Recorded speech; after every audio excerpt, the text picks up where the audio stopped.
भाई 2 दिनों में लगातार प्रदेश के अलग अलग हिस्सों में हमने सभाएं करी हैं और आज मुख्यालय पर रायपुर में हम लोगों ने हमारे अलग अलग प्रकोष्ठ हैं, अलग अलग अग्रिम संगठन हैं, हमारे ऑब्जर्वर्स, हमारे प्रभारी, पार्टी के ऑफिस बेरर्स, सब नेताओं से चर्चा करी है और जो कैंडिडेट्स हमारे डिक्लेयर हो चुके हैं उनका प्रचार बहुत अच्छा चल रहा है, अच्छा फीडबैक हमको मिल रहा है और बहुत जल्द जो शेष 5 सीटें हैं उसकी भी औपचारिक घोषणा दिल्ली से होगी। मैं मानता हूं कि छत्तीसगढ़ के अंदर कांग्रेस पार्टी का जो एकजुटता का हमारा परिचय अब तक रहा है, हमारा गर्मजोशी से जो वर्कर्स का चुनावी अभियान चल रहा है और लोगों से जो फीडबैक मिल रहा है वो बड़ा संतोषजनक है। मैं पहले भी कह चुका हूं, फिर कहना चाह रहा हूं कि हम लोग चुनाव लड़ रहे हैं जीतने के लिए और अब तक जो सफलता कांग्रेस पार्टी को इस प्रदेश में नहीं मिली है उससे ज़्यादा हम लोग उम्मीद रखते हैं इस बार हम सीट जीत कर जाएंगे। भाजपा का जो प्रचार है और जो उनका रवैया है वो काफ़ी अति आत्मविश्वास का है, लेकिन उनका धरातल पे जो रिपोर्ट कार्ड है वो जस्टिफाई नहीं करता जो उनको बहुमत मिलता है। इस बार भी जो बीजेपी की सरकार दिल्ली में कर रही है, हमारे खातों को सीज किया गया है, हमारे पैसों को रोकने की कोशिश की जा रही है ताकि कांग्रेस पार्टी प्रभावी चुनाव ना लड़ सके। संसाधनों का टोटा लगाकर, बैंक अकाउंट फ्रीज कर कांग्रेस के, युवक कांग्रेस के, NSUI के 1994 का कोई नोटिस, उसकी आड़ में कांग्रेस पार्टी के खातों को सीज कर देना, लगभग 125 करोड़ जो जनता का पैसा हमारे पास है चुनाव लड़ने के लिए, चुनाव अभियान चलाने के लिए, कैंपेन करने के लिए, इश्तिहार देने के लिए, यातायात करने के लिए, वो सब सरकार ने रोक दिए हैं। और जिस इलेक्शन बॉन्ड से, जिसको सुप्रीम कोर्ट ने अवैध घोषित किया है, उस इलेक्शन बॉन्ड के माध्यम से हजारों करोड़ रुपए भाजपा के खातों में जमा है, उस पर कोई एक्शन नहीं, कोई नोटिस नहीं, कोई सीजर नहीं। तो ये एक लेवल प्लेइंग फील्ड नहीं बन रही है। ये भाजपा केंद्र सरकार की एक षड्यंत्रकारी नीति है जहां वो विपक्ष के रास्ते में अड़ंगे लगा रहे हैं और अनैतिक, असंवैधानिक तरीके से, गैर कानूनी तरीके से कांग्रेस के खातों को सीज कर रहे हैं। निर्वाचित मुख्यमंत्रियों को अरेस्ट किया जा रहा है। झारखंड में देखने को आया, दिल्ली में कल रात को पुलिस और ईडी कार्रवाई करती है, एक इलेक्टेड चीफ मिनिस्टर को आप अरेस्ट कर रहे हैं। चुनाव से ठीक पहले जब आचार संहिता लगी हुई है, ये मॉडल कोड ऑफ कंडक्ट का मतलब क्या होता है? निर्वाचन आयोग की जिम्मेदारी है कि वो पारदर्शिता दिखाए और इस पूरे प्रकरण में उनको इंटरवीन करना चाहिए, तभी जनता को लगेगा कि निष्पक्ष चुनाव होगा। मैं ऐसा मानता हूं कि हम लोग मुद्दे पर लड़ रहे हैं, हमारी जो गारंटीज हैं जनता के सामने रखी हैं। कांग्रेस वो इकलौती पार्टी है जिसने MSP पर कानून बनाने की घोषणा करी है, खड़गे जी राहुल जी ने। इंडिया अलायंस जीतने के बाद हम लोग MSP पर कानून बनाएंगे। इन मुद्दों को जनता देख रही है, इसलिए मुझे लगता है कि देश भर में जिस तरह 2004 में पलटफेर हुआ था, इंडिया शाइनिंग का प्रचार बहुत किया था वाजपेयी जी की सरकार ने, लेकिन सरकार कांग्रेस की बनी थी। इस बार भी ठीक उल्टा होगा और इंडिया अलायंस की सरकार केंद्र में बनेगी।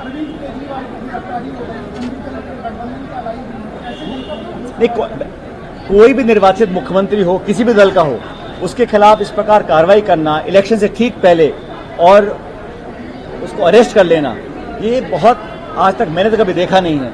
और वो इंडिया अलायंस में है या नहीं है ये महत्वपूर्ण नहीं है। महत्वपूर्ण ये है कि किसी इलेक्टेड चीफ मिनिस्टर के साथ इस प्रकार का रवैया क्या ठीक है।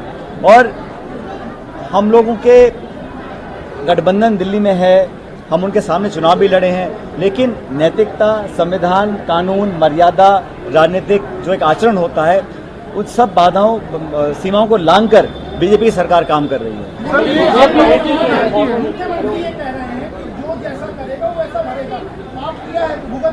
ये तो जज भी आप, वकील भी आप, पुलिस भी आप, कचहरी भी आप, 95% कार्रवाई ईडी की जो होती है वो भाजपा के विरोधी लोगों के ऊपर होती है। इनकम टैक्स CBI की कार्रवाई होती है, भाजपा के विरोधी लोगों की होती है। जैसे ही विरोध करना बंद कर देते हैं वो बिल्कुल पाक साफ हो जाते हैं। तो ये जो प्रकरण चल रहा है, देश पूरा देख रहा है, लोग बोल ना रहे हों, लेकिन एक तरह का माहौल बनाने की कोशिश की जा रही है जहां विपक्ष की आवाज को दबाया जा रहा है और जो केंद्र सरकार के विरोध में है उस पर केंद्र सरकार की पूरी ताकत उसको क्रश करने में लगी हुई है, उसकी आवाज को दबाने में लगी हुई है। बीजेपी का गारंटी है, आपकी जो गारंटी है 1 लाख रुपए सालाना महिलाओं को देने की, ये घर घर तक पहुंचे, इसके लिए क्या? हम लोगों ने आज बहुत लंबी चर्चा करी है। हम लोग फॉर्म्स भरवाएंगे, हम लोग लोगों को सूचित करेंगे और गरीब परिवार की महिलाओं को लाख रुपए साल का देने का कांग्रेस पार्टी का एक घोषणा पत्र में हमने वादा किया है और कांग्रेस जो वादा करती है वो पूरा करती है। ये जुमले और वैसी गारंटी नहीं है जो सिर्फ बोलने की है। 2 करोड़ रोजगार, किसान की आमदनी दुगनी करना, 15 लाख खाते में, कोई वादा पूरा नहीं हुआ। हम लोग जो कहते हैं वो करेंगे और हमारे घोषणा पत्र में जो लिखा गया है उसको 100% हमारी सरकार बनने के बाद हम लागू करेंगे। बीजेपी का एलिगेशन है दिल्ली की तरह आबकारी घोटाला छत्तीसगढ़ में भी हो और यहाँ उस फैसले को हम किसी से डरने वाले नहीं हैं। चुनाव चल रहा है, चलते चुनाव में आप केस करें, एफआईआर करें, लोगों का चरित्र हनन करें और प्रतिशोध की भावना से काम कर लोकतंत्र में विपक्ष को दबाने का काम जो केंद्र सरकार कर रही है, बीजेपी कर रही है, उसको जनता स्वीकार करेगी। हम जनता की लड़ाई लड़ेंगे। सर आपके दौरे को लेकर क्या करें? अरविंद केजरीवाल की फैमिली को भी आउट अरेस्ट नहीं, मैं कह तो रहा हूं जो रवैया है ये इसमें कोई कानून मान मर्यादा बची नहीं है। मना जो कर रहे हैं, पुलिस का, एजेंसीज का दुरुपयोग किया जा रहा है और हम कहते हैं जांच हो, कोई दिक्कत किसी को नहीं है, लेकिन जांच सब पे हो और जांच सिर्फ आरोप लगाकर पॉलिटिकली लोगों को डैमेज करने के लिए ना हो, तथ्य तक पहुंचने की हो।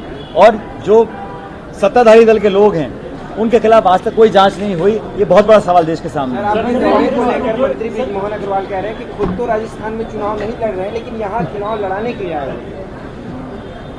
कोई क्या बोल रहा है मैं इस पर टिप्पणी नहीं करूंगा। मैं सिर्फ इतना बोलना चाह रहा हूं कि 11 लोकसभा सीट हैं और जब से राज्य बना है हम लोगों को बहुत ज़्यादा सफलता नहीं मिली है, लेकिन इस बार जो फीडबैक मुझे मिला है मैं बड़ी विनम्रता से कहना चाहता हूं, जनता माई बाप है, जनता जनार्दन है, पब्लिक का सपोर्ट हमको मिलेगा और पहले से कहीं ज़्यादा बेहतर प्रदर्शन कांग्रेस पार्टी का रहेगा।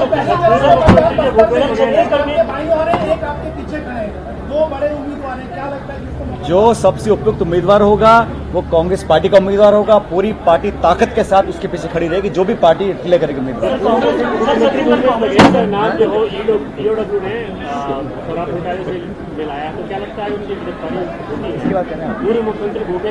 अरे हम किसी से डरने वाले नहीं हैं। या आप आरोप लगा रहे हैं, केस कर रहे हैं, एफआईआर कर रहे हैं, चार्जशीट कर रहे हैं, तो ये सब प्रतिशोध की भावना से निकले हुए काम हैं।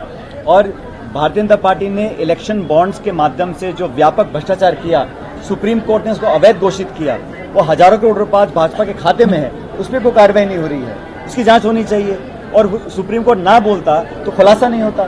सुप्रीम कोर्ट अगर चंडीगढ़ के चुनाव में इंटरवीन नहीं करता, न्याय नहीं मिलता। सुप्रीम कोर्ट इलेक्शन बॉन्ड्स को इलीगल डिक्लेयर नहीं करता तो प्रकाशन नहीं होता तथ्यों का। तो सुप्रीम कोर्ट बहुत कुछ कर रहा है जिसका हम स्वागत करते हैं, लेकिन भाजपा को अपने गिरबान में झांक कर देखना चाहिए कि वो कह क्या रहे हैं और कर क्या रहे हैं।